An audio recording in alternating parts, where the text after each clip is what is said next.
98-year-old photographer Tony Vaccaro was a simple infantryman, but he unofficially photographed World War II for 272 days. And Anna Nelson met with Vaccaro to talk about his role in documenting the war, and Arias narrates her story. Tony Vaccaro was only 20 when he came ashore at Normandy during the Second World War, an infantryman with a rifle in one hand and a camera in the other. This is a camera that I went through the war. You cocked it, film is inside, and you see? Tony Vaccaro wanted to work as a photographer at the U.S. Army Signal Corps, but he was rejected because he was deemed too young. But he did it anyway. Well, the fact that you couldn't take pictures unless you were an official photographer. There I am taking pictures. I was fortunate to meet some of the officers that helped me as a soldier instead of punishing me like they would have done with a regular soldier.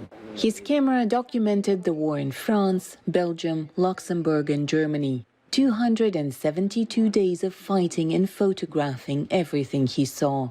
He was wounded twice.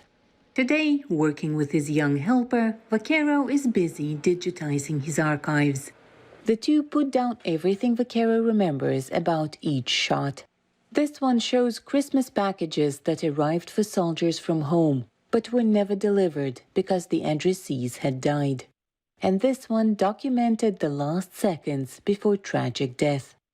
God, this is awful. His skin is burning. You see, because he was filled with gasoline. He was saying mutter, mutter, 3-4 times, and then no more.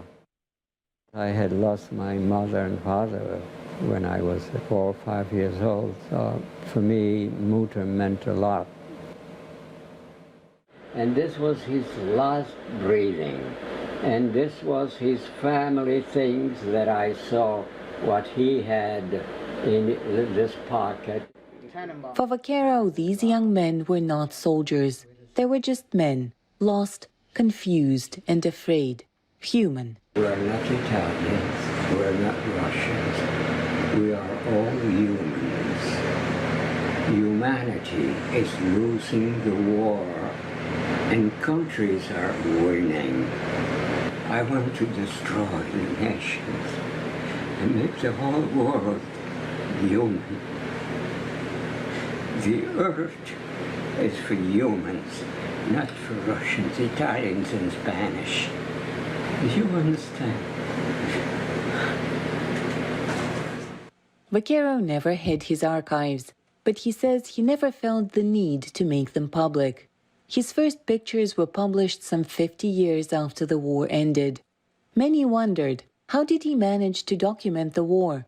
Where did he get the film? And how did he find a way to preserve it all? When we advanced, we usually stayed in a town, and I would become acquainted with the owner of the shop. So I would use my helmet, and then 3 of my friends, 4 helmets, chemical, water. So you need 4 helmets to develop properly.